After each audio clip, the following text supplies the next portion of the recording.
നിങ്ങളുടെ ഫേവറേറ്റ് സീരിയലുകൾ ടിവിയിൽ വരുന്നതിന് മുൻപേ സൺ നെക്സ്റ്റ് ആപ്പിൽ കാണാം. ഇനി എല്ലാവർക്കും മുൻപേ കാണൂ. ഇപ്പോൾ തന്നെ സൺ നെക്സ്റ്റ് ആപ്പ് ഡൗൺലോഡ് ചെയ്ത് സബ്സ്ക്രൈബ് ചെയ്യൂ. കയ്യിന്ന് പോവാൻ പോവാ. അറിയാവുന്ന ആളുകൾക്കിടയില് മമ്മിയേക്കാൾ സ്ഥാനം അവൾക്കാ. ഇതിനപ്പുറത്തേക്ക് എന്താ അവൾക്ക് വേണ്ടത്? സമയം പോലെ നമ്മൾ 3 പേരും മമ്മിയെ നിർബന്ധിക്കണം. ഇറങ്ങി പോകാന്നൊരു തീരുമാനം ഉറപ്പിക്കണം. അല്ലാതെ ഒരു വേലക്കാരുടെ ചൊൽപ്പടിക്ക് നിൽക്കാൻ വയ്യ. ഏട്ടൻ കുടിക്കോ വലിക്കോ അതിലാ ഇനിയുള്ള മുഴുവൻ പ്രതീക്ഷ. മിക്കവാറും പുറത്തിറങ്ങിയപ്പോ ഏട്ടൻ വിവേകിനെ കണ്ടു കാണും. രണ്ടുപേരും ഒരുമിച്ച് ബാറിൽ ഇരിക്കുന്നുണ്ടാവും.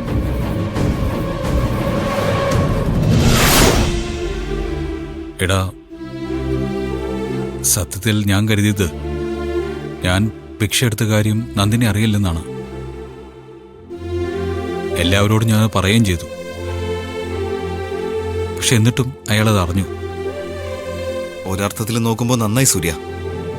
നീ നന്ദിനിക്ക് വേണ്ടി എന്തൊക്കെ ചെയ്തു നന്ദിനി അറിഞ്ഞിരിക്കുന്നത് നല്ലതാ. എന്തിനാടാ? അയാൾക്കത് വലിയ വിഷമാവും. ഇനി അത് എത്ര കാലം ഒരു സങ്കടമായിട്ട് അയാളുടെ മനസ്സിൽ കിടക്കുമെന്ന് അറിയാമോ? അവിടെ നിനക്ക് തെറ്റിപ്പോയി.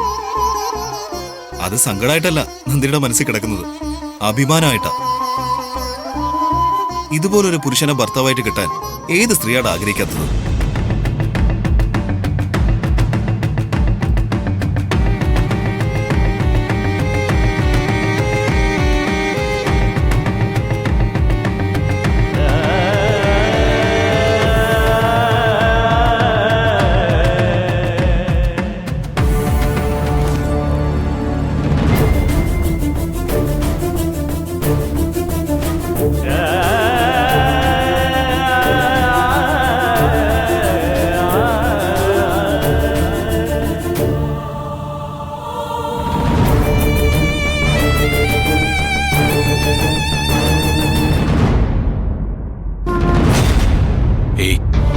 വലിക്കാനൊന്നും തോന്നില്ല, ഒരു ടേസ്റ്റ് ഇല്ല എന്ന് പറഞ്ഞ നന്ദിനി ജയിച്ചു എന്നർത്ഥം. നിന്റെ കുടിയ വലി നിർത്താൻ നന്ദിനി എന്തുമാത്രം കഷ്ടപ്പെട്ടതാ. പക്ഷെ നീ തർക്കിച്ചു, നിർത്തിയില്ല. എന്നിട്ടിപ്പോഴോ നന്ദിനിയുടെ അസുഖം മാറാൻ വേണ്ടി കുടിക്കാതിരുന്നു, വലിക്കാതിരുന്നു. ഇപ്പൊ അതിനോടുള്ള താല്പര്യം പോലും നഷ്ടപ്പെട്ടു. ഇപ്പൊ എനിക്കൊരു മൂഡില്ലെന്നേ ഉള്ളൂ. ആരിതൊക്കെ നിർത്തുന്നു? നീ നിർത്തു സൂര്യ. കാരണം മദ്യത്തിന്റെ ലഹരിയേക്കാൾ നീ ഇപ്പൊ ജീവിതത്തിന്റെ ലഹരി അനുഭവിക്കാൻ തുടങ്ങി. നിർത്ത്. ഞാൻ വല്ലപ്പോഴും നിന്റെ അടുത്തേക്ക് വരുന്നതേ ഉപദേശങ്ങൾ കേട്ട് മടുത്തിട്ടാ. ഓക്കെ ഓക്കെ, എന്നാ ഞാൻ അഡ്വൈസ് നിർത്തി. എനിക്കൊരു ചെറിയ ചോദ്യം ചോദിക്കാമോ നിന്നോട്? അതിനെന്താ, ചോദിക്കും. ഇപ്പൊ നിന്റെ മനസ്സിൽ നന്ദിനിയുടെ യഥാർത്ഥ സ്ഥാനം എന്താ? മുൻപ് പലപ്പോഴും നീ എന്നോട് പറഞ്ഞിട്ടുണ്ട്, അത് അങ്ങനെ ആയിപ്പോയി, മറ്റുള്ളവരെ ദേഷ്യം പിടിപ്പിക്കാൻ വേണ്ടി എനിക്ക് അങ്ങനെ അഭിനയിച്ചേ പറ്റൂന്നൊക്കെ. ഇപ്പോഴും ആ തോന്നൽ തന്നെയാണോ?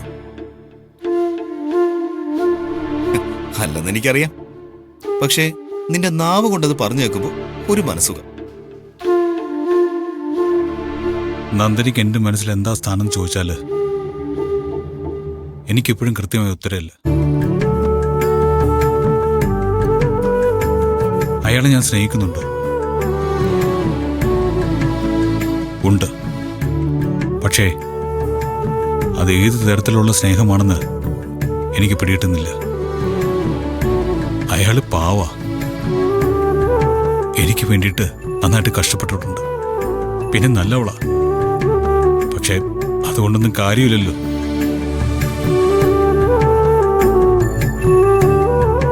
വിവേകേ, നന്ദിനിക്കൊരു 2-3 ദിവസം കഴിയുമ്പോ പൂർണ്ണമായിട്ട് ഓക്കെ ആവുമല്ലേ? പിന്നെ അല്ലാതെ. എന്താടാ, നന്ദിനി കൂടി ടൂർ മറ്റോ പ്ലാൻ ചെയ്യുന്നുണ്ടോ? യാത്ര ഉണ്ടാവും. പക്ഷേ ഞങ്ങൾ ഒന്നിച്ചല്ല, നന്ദിനി മാത്രം. അയാളുടെ വീട്ടിലേക്ക് വിട്ടാണെന്ന് ഞാൻ ആലോചിക്കുക. ഒന്നും മിണ്ടാതിരിക്കും സൂര്യ. അതല്ലടാ, എന്റെ വീട്ടിൽ നിൽക്കുന്ന ഓരോ നിമിഷവും അയാള് കൂട്ടിലടച്ചിട്ട് കിളിയെപ്പോലെയായിരുന്നു. ആ കൂട് തുറന്നു വിടണം. അയാള് ചിറക് വിരിച്ച് പറന്ന് നടക്കട്ടെ. അയാള് ഇത്രയും കാലം ജീവിച്ചിരുന്നൊരു രീതിയുണ്ട്.